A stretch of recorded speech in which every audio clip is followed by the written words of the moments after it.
और दूसरा, अगर इस सिलसिले में कोई कानूनी जो है चाराजोई होनी है या किरदारों के की जो है शनाख्त प्रॉपर होने के बाद आवाम को भी उनका चेहरा पता लग जाए कि भाई कोई ऐसी इन ऑडियो लीक्स में जो है वो जो असल किरदार हैं वही हैं जिनका नाम आ रहा है, कोई ये चीज़ फैब्रिकेटेड नहीं है, तो मेरा ख्याल ये सारी चीज़ें सामने आ जाएंगी। पीटीआई ने जो है उसको चैलेंज कर दिया है, उसकी कॉन्स्टिट्यूशन जो है उस कमीशन का। उनको ये 3 जजों पे एतराज़ है कि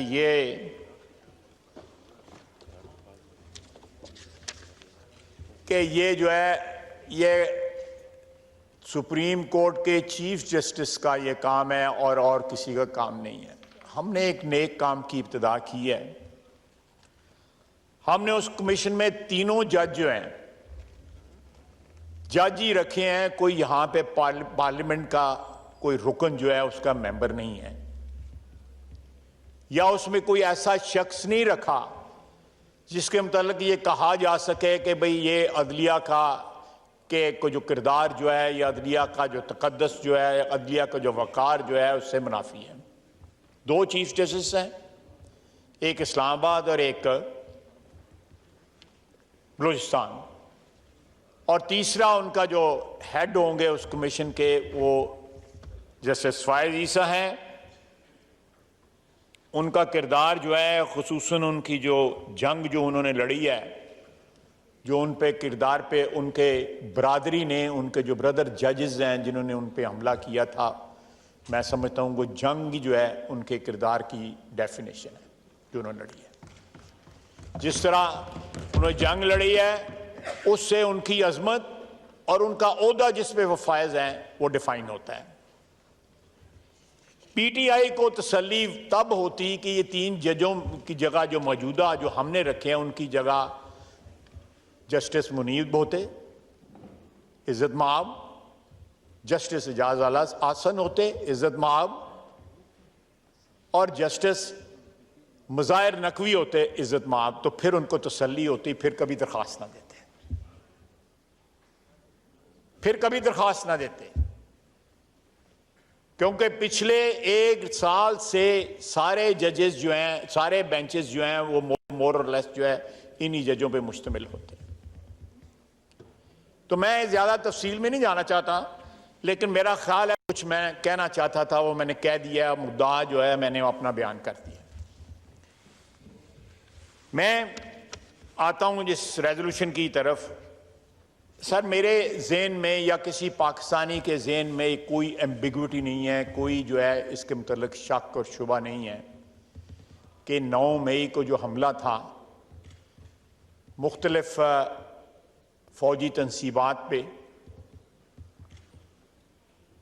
उनकी रिहाइशगाहों पे, एयर बेसिस पे, GHQ पे बहुत सी सियासी तनसीबात तो नहीं मैं कहूँगा, लेकिन सियासी जो चीज़ें जो है जिनका आइडेंटिटी जो है वो सियासी है, वो सारे शहरों में मौजूद हैं, उन पे उन्होंने हमला नहीं किया।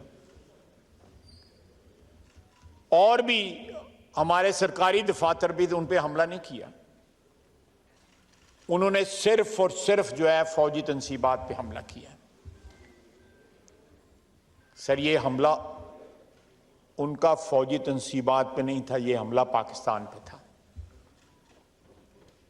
उन्होंने वो किरदार अदा किया जिसका खदशा या तवक्को हमें हिंदुस्तान से होती है, अपने अज़ली दुश्मन से होती है।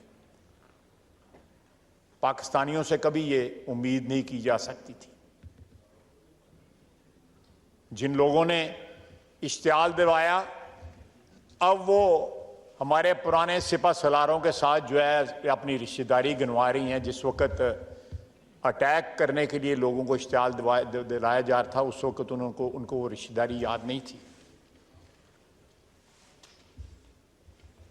हम लोग सियासतदान हैं जनाब, सियासी बरादरी हैं। फौज का अदारा ISP आज मौजूद है जो उनकी पोजीशन के मुतल्लिक जो है दिफा भी कर सकता है और एक्सप्लेन भी कर सकता है। लेकिन बसीयत पाकिस्तानी, बसीयत पार्लियामेंटेरियन बगैर किसी जमात की जो है वाबस्तगी के का रेफरेंस देते हुए या वाबस्तगी का कोई लिहाज रखते हुए हर पार्लियामेंटेरियन का फर्ज है कि वो फौज का 9 मई के वाक़यात को मद्देनज़र रखते या उस ड्रॉप में उस अदारे का दफा वैसे भी हम पे लाजम है, लेकिन 9 मई के वाक़यात के रेफरेंस से ये हम पे लाजम बन जाता है, यकीनी तौर पे लाजम बन जाता है कि हम उस फौज का दिफा करें।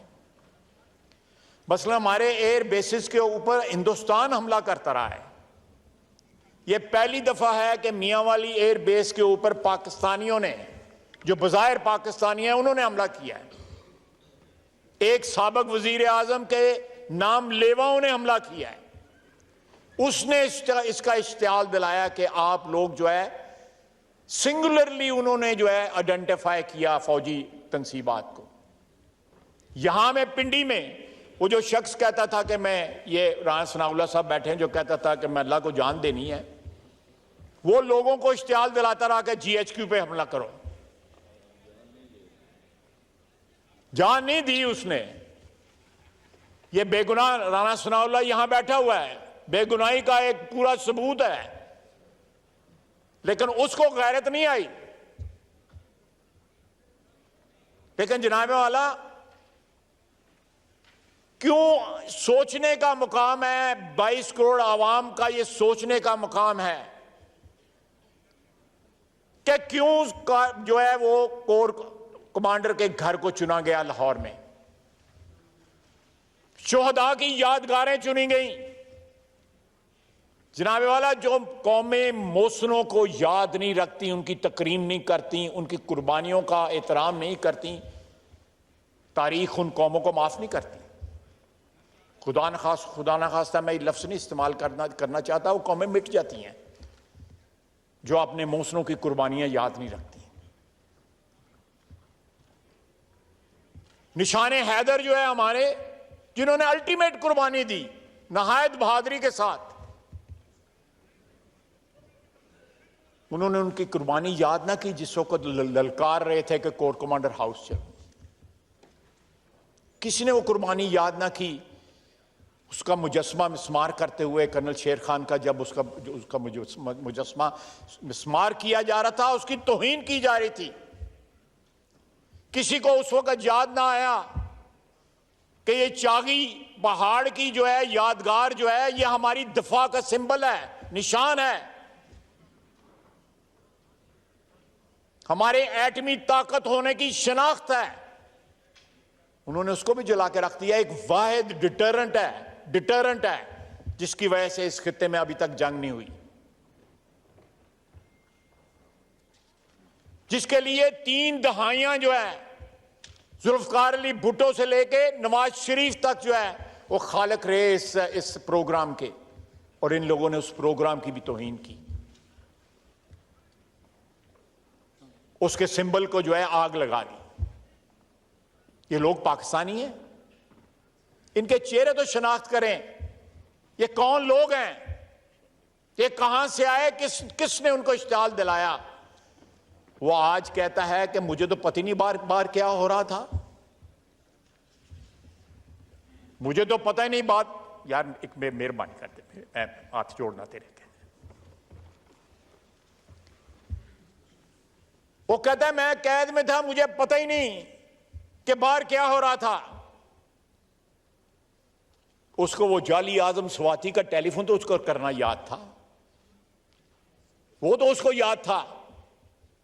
उसके पास टेलीफोन की सहूलत थी, वो भी उसको याद था।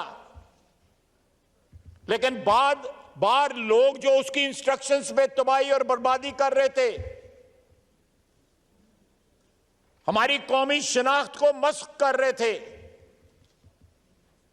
वो उसको याद नहीं। उसके तो कान बंद हो गए।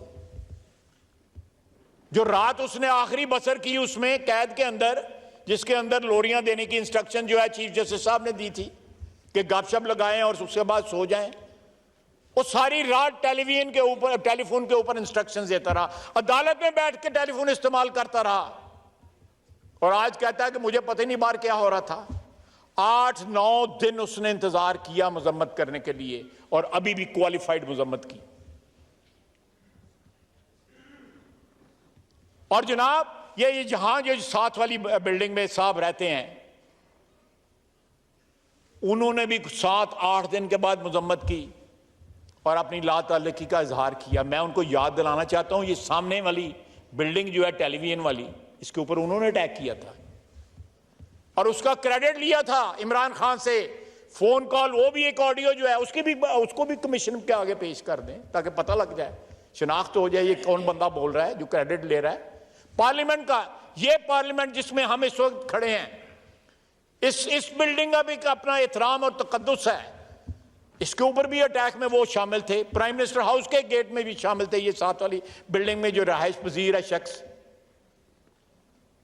और उसके भी 3 दिन बाद जो है साबिक वजीर आजम को ये ख्याल आया कि मेरे पास कोई चॉइस नहीं रही, मैं थोड़ा बहुत जो है हल्का फुल्का को ढीला सा जो है उसकी मजम्मत कर दूं और साथ मुकर जाऊंगा, मुझे तो पता ही नहीं था। उन्होंने अंदर कैद के अंदर से वीडियो पैगाम दिया और साथ ये धमकी दी कि अगर मैं गिरफ्तार हुआ तो दोबारा इस रद्द अमल के लिए तैयार हो जाएं। ये भी रिकॉर्ड की बात है, मैं कोई कंकॉक्ट नहीं कर रहा।